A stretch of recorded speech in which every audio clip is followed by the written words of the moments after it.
Hello there. So it's time for the next part of the history of what is currently the world of David Walliams at Alton Towers. Last time we covered the beginnings of the area to the fairground, and next it's Talbot Street, so I hope you enjoy. Talbot Street opened in 1981 on the site of the old fairground and was the first themed area at the park. The name is a nod to Sir John Talbot, who obtained the estate in 1406 as a result of marrying the eldest daughter of Thomas de Furnival, who had previously also attained the estate by marriage. The overarching theme was very Victorian, and as the name suggests, it was made to look like a street with traditional grand building facades and shop fronts. Thanks to a fairground organ put in near the tower's ruins and the Space 1999 exhibition, guests could enjoy background music in the area. The former funhouse building of the fairground was turned into a theatre, where a fountain show was held. Now, I found this referred to as both Fantastic Fountains and the Dancing Waters show, so I'm not sure if both names applied or not, but this ran until 1992, the closure of Talbot Street, and the show was exactly as the name suggests. A 12-metre long water trough was on stage, able to hold more than 13,600 litres, and there were 6 different shows lasting 10 minutes each, with 500 water jets forming varying displays along with music and lights. 2 other additions were Maison Talbot and the Talbot Tea Shop. The latter is self-explanatory, but Maison Talbot was an exhibition of dolls and dolls' houses. As well as the tea shop, there was a fast food restaurant known as the Talbot and also the ice cream bakery in the area. Around the World in 80 Days was a dark boat ride attraction with a really imposing entrance, and this ride was manufactured by Mack. As the name suggests, it consisted of many different scenes from all over the world. You started in London and travelled to Siam, Egypt, New York, Venice, the Antarctic, Las Vegas, Vienna, Holland, Rio de Janeiro and Paris. Full POVs are available on YouTube if you want to have a look at the whole thing. And the ride also had an accompanying shop. Another sort of random attraction in the area, which I really want to mention because they're one of my favourite things, was the Penny Arcade. Now, Doom & Sons, which you may have heard of, was an interactive walk-through attraction rather than an actual ride, and it was themed as a funeral parlour. And it was the park's first haunted attraction, and it really played on the senses. There were different smells and UV lights, and of course it was quite dark. Some floors were soft, you could open different doors and they might have jump scares behind them, and it was apparently quite scary, especially for children, and was deemed scarier or better than the haunted house by some. Recently, photos of the Undertaker undergoing refurbishment, who was a figure from Doom & Sons, have been posted online.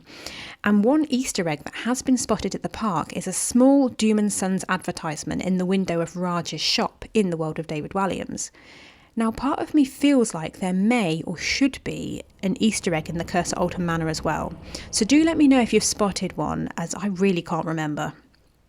Now, there was a sepia photo studio, but in later years I know there was one in Mutiny Bay. However, I'm unsure whether this was the same one but relocated.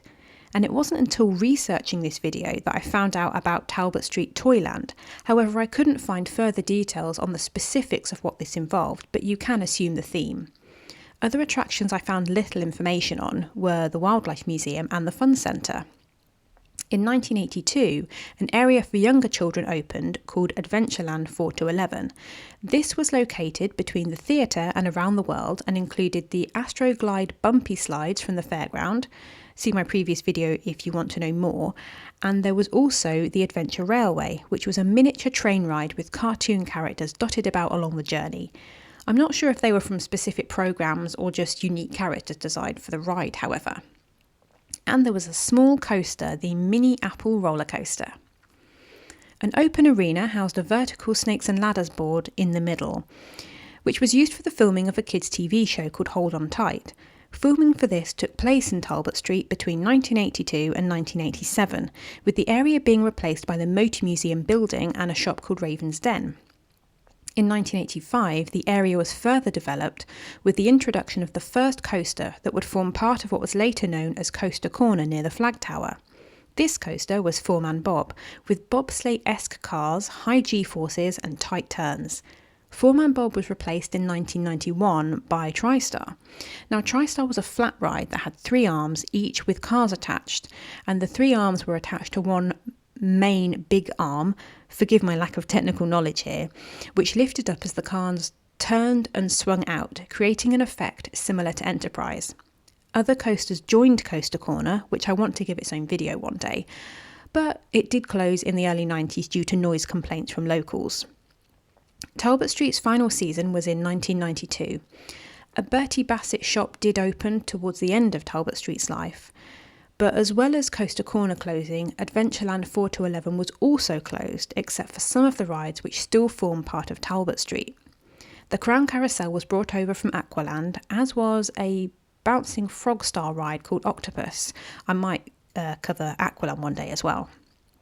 Now, the closure of Talbot Street meant the closure of many of its signature attractions, some of which were definitely unique compared to other parks out there. I would have loved to experience it, as it looks like you could have spent a long time in there, in that one area. The attractions looked great, there was something for everyone, and it sounded so immersive. Some of the attractions were moved to other areas or remained for the next evolution of this area, namely the Land of Make-Believe, which will be the topic of my next video. And that's it. Talbot Street was certainly packed full of so many different things over the years, and there are very much still signs of it today in the park that I hope will live on. And maybe you might go and spot some of these old signs of Talbot Street. I know I want to next time I go to the park. So thank you for watching/listening, and I'll see you next time.